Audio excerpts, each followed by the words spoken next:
చిన్న పిల్లల్లో autism disorder prevalence రోజు రోజుకి పెరుగుతూ వస్తుంది. చాలామంది పేరెంట్స్‌కి ఆటిజం గురించి ఎటువంటి అవగాహన లేదు. సో, దయచేసి ఈ వీడియోని అందరికీ షేర్ చేయండి.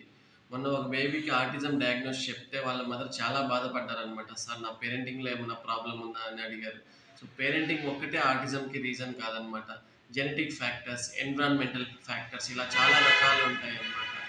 అండ్ ఎర్లీ ఏజ్‌లో స్క్రీన్ టైమ్ ఎక్కువ చూపించడం వల్ల కూడా ఆటిజం వచ్చే అవకాశం ఉంటది.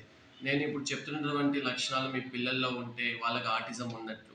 వాళ్ళని పేరుతో పిలిచినా తక్కువగా స్పందిస్తారనమాట. స్పీచ్ డిలే ఉంటది. మాటలు లేట్‌గా వస్తాయి. అండ్ చిన్న చిన్న వర్డ్స్‌ని వాడతారు మాట్లాడేటప్పుడు. అండ్ వాడిన వర్డ్స్‌ని మళ్ళీ మళ్ళీ రిపీట్ చేస్తూ మాట్లాడతారనమాట. అండ్ ఇతరులతో మాట్లాడేటప్పుడు ఐ కాంటాక్ట్ అనేది సరిగ్గా ఉండదనమాట.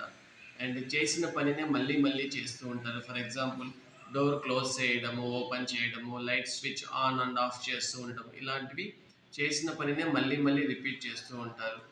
అండ్ ఫ్రెండ్స్‌తో సరిగ్గా కలవరు. సింగిల్‌గా ఉండడానికి ఇష్టపడుతుంటారనమాట.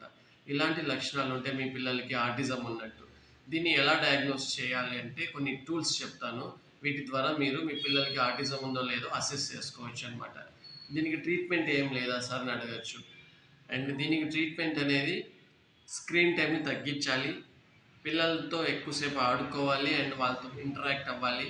And comorbid conditions, seizures, neurological deficits, headache ఇలాంటివి ఏమన్నా ఉంటే పీడియాట్రిషియన్‌ని కన్సల్ట్ అయ్యి ట్రీట్మెంట్ తీసుకోవాలనమాట. కొంతమంది జనాలు ఒక అపోహను నమ్ముతుంటారు. వ్యాక్సినేషన్ వల్ల ఆటిజం వస్తుందని నమ్ముతుంటారనమాట. అలా ఏం రాదు. వ్యాక్సినేషన్ వల్ల చాలా సీరియస్ డిసీజెస్ ప్రివెన్షన్ ఉంటదనమాట. సో, ఆ వ్యాక్సినేషన్ వల్ల ఆటిజం అనేది రాదు. Thank you so much.